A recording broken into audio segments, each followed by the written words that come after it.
Guys, bigyan natin ng tinapay at saka juice si tatay guys. Yan, kumain siya agad guys. Di ko lang nabidyoan guys, na sinabihan ko siya na may kasamaan ako sa trabahoan dati na magbibigay ng pera para pangbili ng pagkain ni tatay. Smile siya at masaya siya. Sayan tay, sana mapusog ka sa kunting pagkain na binigay ko sa iyo tay. God bless tay.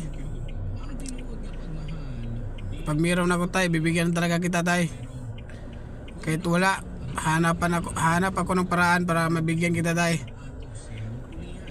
Pusog ka tay. God bless tay, God bless. Si tatay ay 85 years old na guys, nag-iisa. Kaya tinulungan ko kapag mayroon ako. Kahit wala, hinahanapan ko ng paraan. Sige tay.